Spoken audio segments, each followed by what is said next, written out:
बच्चों, मैं आज आप लोगों को समकालीन विश्व राजनीति नामक पुस्तक के तीसरे अध्याय के बारे में बताने जा रही हूँ। समकालीन विश्व में अमेरिकी वर्चस्व के बारे में। इससे पहले हमारा जो दूसरा पार्ट था उसमें हमने पढ़ा कि कैसे विश्व में दो महाशक्तियाँ थी और दूसरी महाशक्ति जो सोवियत संघ थी उसका 1991 में विघटन हो गया था और 1945 से लेकर 1991 तक पूरे विश्व में दो ही महाशक्तियाँ थी, अमेरिका और सोवियत संघ। मिखाइल गोर्बाचोव की गलत नीतियों के कारण, साम्यवादी पार्टी के तानाशाही शासन के कारण और शॉक थेरेपी के कारण सोवियत संघ का 1991 में विघटन हो गया था। अब विश्व में सिर्फ एक ही महाशक्ति बच गई जो थी अमेरिका।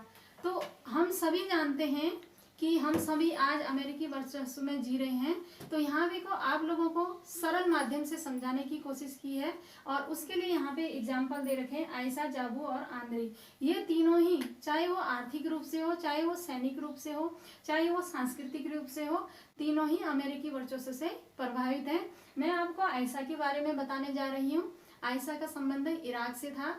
आयशा बड़े होकर डॉक्टर बनना चाहती थी, लेकिन इराकी हमले में उसकी एक टांग जाती रही, यानी इराकी हमले में उसको अपना एक पैर गंवाना पड़ा। और ऐसे ही दूसरा एग्जाम्पल है जाबू का। जाबू का संबंध दक्षिण अफ्रीका से था। जाबू बड़े होकर चित्रकार बनना चाहता था। उसको अपनी पारंपरिक चित्रकारी में बहुत रुचि थी, लेकिन उसके पिताजी चाहते थे कि जाबू बड़ा होकर MBA की डिग्री ले और खानदानी बिजनेस में हमारा हाथ बटाए। और तीसरा एग्जाम्पल यहाँ पे है आंद्रे का। आंद्रे का संबंध ऑस्ट्रेलिया से था। आंद्रे जब भी चर्च में जाता था वो नीली जीन्स पहनकर जाता था, लेकिन उसकी मम्मी को ये पसंद नहीं था कि आंद्रे जब भी चर्च में जाए वह नीली जीन्स की बजाय कोई शालीन परिधान पहनकर जाए।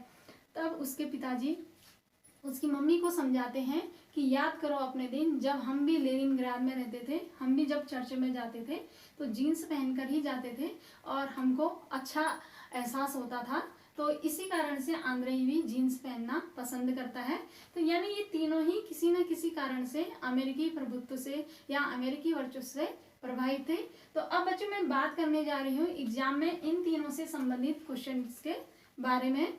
तो यहाँ पर ये भी पूछा जाता है, कभी कभी बोर्ड एग्जाम में अक्सर पूछा जाता है कि आयशा का संबंध किस देश से है, या जाबू का संबंध किस देश से है, या आंद्रे का संबंध किस देश से, या इसी को अगर घुमा लें तो इराक से किसका संबंध था, या अफ्रीका से किसका संबंध था, या ऑस्ट्रेलिया से किसका संबंध था। तो सही मिलान करें करके क्वेश्चन यहाँ पे पूछा जाता है। इस प्रकार से ये क्वेश्चन पूछा जाता है यहाँ पर, जैसे आयशा है,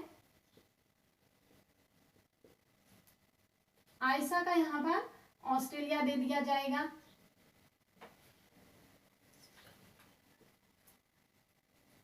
और जाबू है,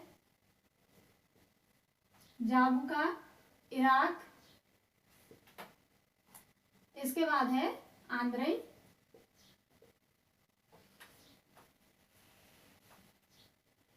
आंद्रे का यहाँ पर दक्षिण अफ्रीका।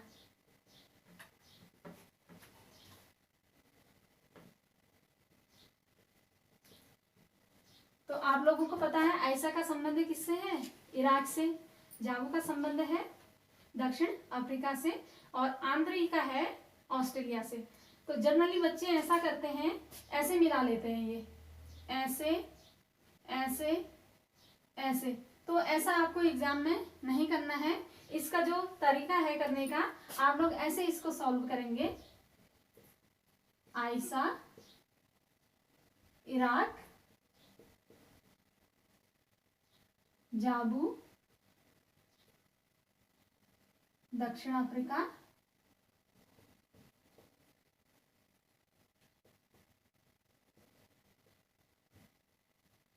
और आंद्रे,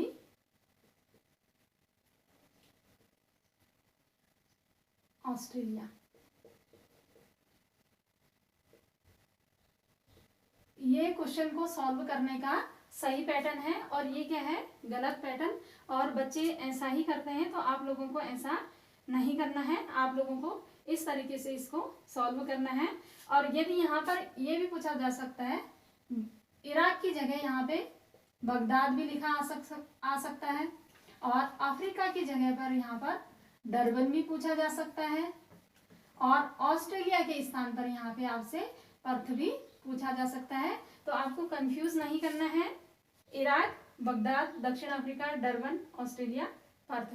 तो बच्चों आशा करती हूँ आप लोगों को ये समझ में आया होगा और आप लोग समझ भी रहे होंगे, और आपको जितना भी गृह कार्य दिया जा रहा है ये लॉकडाउन के दौरान आप लोग अच्छी तरह उसको अटेम्प्ट कर रहे होंगे, और आप लोगों का मैं समय समय पर टेस्ट भी देती रहूंगी। आप इसके लिए तैयार रहें, और अगले वीडियो में मैं चर्चा करूंगी नई विश्व व्यवस्था की शुरुआत के बारे में।